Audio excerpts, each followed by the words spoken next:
Anne kendi dünyasında bir kutup varlıktır. Kabe topyekün kainat hakikatinin, Mekke umum beldelerin, dima bütün bir bünyenin ruhu, manası, özü ve atlası olduğu gibi anne de aile cüz-i ferdinin temeli, direği, esası ve yaratıcı kudretin de en önemli bir malzemesidir. Yuvada her şey onun etrafında döner, ona dolanır ve ona dönüşür. O ise kutup yıldızı gibi hep kendi çevresinde döner.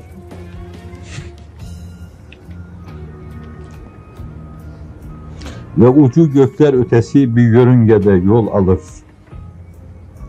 Evet, anneler dünyada ukve eksenli varlıklardır.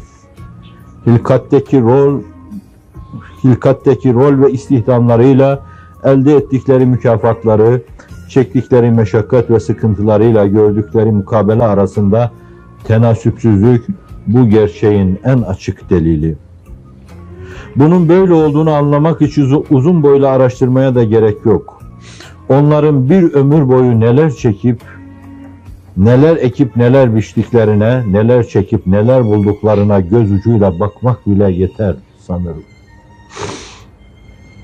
Simaları cennetteki hurilerin yüzleri kadar uhrevi, bakışları meleklerinki kadar derin, duyguları da ruhanilerinki kadar dupdurudur annelerin.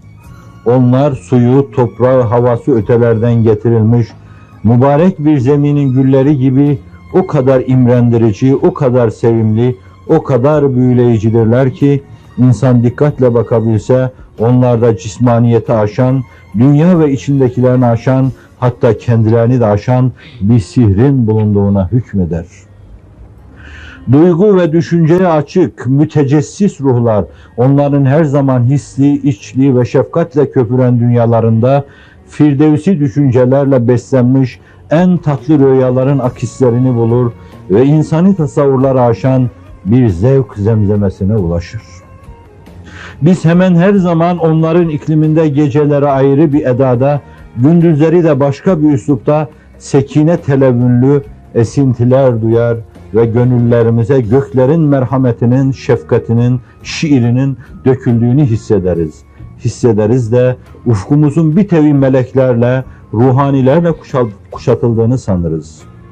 Kim bilir kaç defa onların gecenin koynunda menekşe renkli füsunlu çehrelerinde hilkate esas teşkil eden bir ruh ve mananın bütün zamanları ve mekanları aşıp bulunduğumuz yere sarkıtıldığını görmüş ve kökü sonsuzlukta engin bir rahmetin onların tebessüm ve teessürleriyle iç içe parıldadığını hissetmiş, muğlak, müphem fakat celbedici bir kısım sahiplerle kendimizi onların kucaklarına atmak istemişizdir. Kim bilir kaç defa kırılmış, dökülmüş, buruklaşmış, garipleşmişizdir de onların ümit ve itminan tüten, o kuş yuvalarından daha sıcak, daha canlı, daha duru ve adeta tılsımlı sinelerine kendimizi salmış, onların esrarlı mırıltılarıyla hazdan hazza katlanmış ve huzurla gerinmişizdir. Onlar bizi her bağırlarına basışlarında karşılık beklemeyen birer vefa kahramanı misüllü büyülü bir hal alır. Biz de onlarla her şeyi aşabileceğimiz hissiyle bir güven ve emniyet içinde gerilir, etrafı süzer, hatta herkese meydan okuyor gibi bir tavra girer ve onlara sımsıkı sarılırdık. Anne gökler kadar derin, kusura bakmayın, ve içinde göklerin yıldızları kadar duygu ve düşüncelerin kaynaşıp köpürdüğü, köpürü lav ırmakları veya yeraltı çayları gibi şuraya buraya aktığı sırlı bir his yumağıdır. Evet, o acı tadlı kaderiyle uyumlu, sevinçlerle kederlerle barışık, beklentileri olmayan, beklentilere takılıp yavrularına gönül koymayan, tabiatı ilahi ahlaka kristalize öyle bir vefa ve şefkat abidesidir ki ne çektiği mihnetlerin mahşerdeki ter lüccesine denk gelip gırtlağına dayanması, ne de evlat vefasızlığının bir poyraz gibi esip ruhunu sarması, sarıp ona gurbetlerin en acısını yaşatması onu dize getiremez ve ona pes dedirtemez. Çocuğunun parçalayıcı neşterleri altında ciğeri delik deşik edilirken bıçağı eline kaçırıp da anam diye inleyen bir kanlı katilin koluna kuzun çığlıklarıyla sarıldığı hikaye edilen bir anne ciğer üstüresini çocukluğumdan beri ne zaman anmışsam hep ürpermiş ve bu mini damladan anne şefkatinin enginliğini duymaya çalışmışımdır. Hele ebediyet ve ahireti inanan, dolayısıyla da bedeni ve cisman olduğu kadar uhrevi ve nurani, ruhani yanları da olan anneler, bunlar madde ve mananın, cisim ve ruhunun yerleşik alemine, gönülleri evlatlarına karşı tasavvurlar üstü öyle güçlü rabıtalarla sahiptirler ki, öyle güçlü rabıtalara sahiptirler. Dünya ehlince çok köklü ve güçlü kabul edilen alakalar bile ona nispeten zayıf bir gölgeden ibaret kalır. Ne var ki, imandaki sonsuzluk zevkini duymayanlara bunu anlatmak çok da kolay olmasa gerek. Evet, onlardaki samimiyetin hep böyle derin kalmasını, İhlasın kesintisiz devam etmesini ve onların kalplerinin her zaman sevgiyle coşmasını, bakışların alaka ve güven vaadiyle içimize akmasını, fena ve zeval vadilerinde yetiştikleri halde bu kadar ebedi, bu kadar maverai hislerle dolup taşmalarını anlatmak oldukça zor olsa gerek.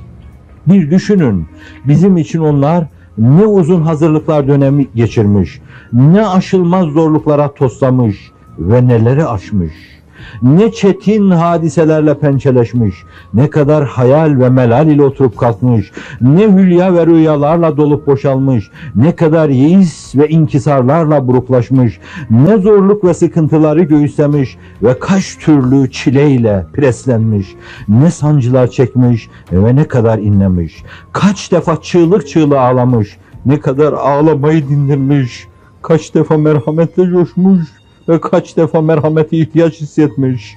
Hasılı bizim için ne değerli şeyler harcamış ve ne emekler sarf etmiş de sonra herhangi bir beklentiye de hiç girmemiş. Evet, bizi varlığa ermenin hemen her safhasında kucaklayan, koklayan, öpüp okşayan, teessür ve infiallerimizi yatıştırıp sıkıntılarımızı paylaşan, yemeyip yediren, giymeyip giydiren, açlığını tokluğunu, açlığımız tokluğumuz içinde hissedip yaşayan, mutluluk ve saadetimiz anında insanüstü bir gayretle akla hayale gelmedik zorluklara katlanan, bize vücudumuzun gelişmesi, iradelerimizin kuvvetlenmesi, zekamızın incelip keskinleşmesi, ufkumuzun uhrevileşmesi yollarını gösteren, bütün bunları yaparken de açık kapalı herhangi bir beklentiye girmeyen bir varlık varsa işte o da anadır. Biz hayatımızın önemli bir bölümünü tavusların renk tüylerinden daha güzel, çiçeklerin sihirli dünyasından daha büyülü, kuş yuvalarından daha sıcak ve daha canlı, en koruyucu seralardan daha koruyucu, daha emin, onların kucaklarında, onların atmosferinde geçiririz. Evet, biz korumanın, kollamanın menşeini, heyecanını, gösterişini, hesabını, sistemini, yolunu onlarda görmüş, onlarda tanımış, onlarda duymuş, onlarda tatmışızdır. Hele ihtiyaç ve zaaflarımız, güçsüzlük, yetersizlik ve hayatın bir kısım aksilikleriyle birleşerek üzerimize çullanışında hep onlara sığınmış ve karşımıza çıkan handikapları hep onlarla aşmaya çalışmışızdır. Biz onlara sığınırken onlar da gönüllerinin bütün sıcaklığıyla bizi sinelerine basmış ve hafakan dolu gönüllerimize emniyet ve itminan üflemişlerdir. Böyle durumlarda zannediyorum hemen herkes kendi gönlünden olduğu kadar onların bakışlarından, tebessümlerinden, mimiklerinden kopup gelen bir his tufanını, bir şefkat esintisini ve sessiz bir şiiri dinler gibi olurdu. Biz onlara geçen bu hissi, bu hülyalı gün ve onlarla geçen bu hülyalı gün ve gecelerin içinde adeta hep bir saadet rüyası yaşamışızdır. Günlerin masmavi saatlerinde hayatın en tatlı namelerini annelerin bam teli gibi ses veren sinelerinde duymuş ve şuurlarımızın ihatası ölçüsünde Herhalde gerçek mutlulukta bu olsa gerek der ve kendimizden geçerdik. Anne hilkat hadisesinin en önemli esası, insanlık dünyasının en bereketli rüknü ve bizim de gözümüzün aydınlığıdır. Biz hepimiz medyuniyetin en altından kalkılmayanını ve sorumluluğun en ağırıyla onun karşısında iki büklümüz ve şerefimiz de gökler gibi bu kamburumuzda. Annenin pırıl pırıl çeliğine su veren kaynak, meleklerin ak güvercinler gibi başına konup kalktıkları cennet şadırvanları olsa gerek. Öyle olmasaydı ruhunun ışığı hiç gözlerimizi böylesine kamaştırabilir miydi? Onun ışığı değil, gölgesi bile pervaneleri yakar.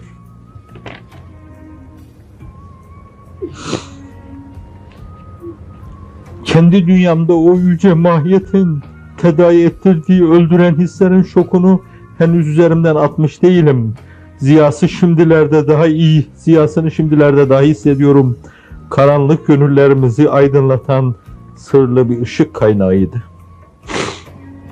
Anne ruhundaki incelikle yürekliliği at başı götüren öyle bir şefkat kahramanıdır ki, şefkati, re'feti ve zarafetiyle ele alındığında bir tüy gibi yumuşak, bir ipek gibi de ince ve zarif olmasının yanında çocuklarını koruma ve kollama hususunda bir dişi arslan gibi sert ve parçalayıcıdır. Şu gök kubbe altında ne varsa onun eli hepsinin üstündedir ve cennete giden yol onun ayaklarının altından geçer.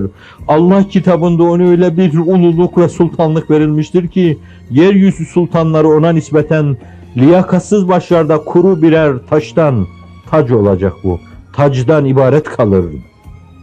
Zaten onun ayağının altında yerini bulamamış başlardaki tacların da kalıcı hiçbir değeri olduğu söylenemez.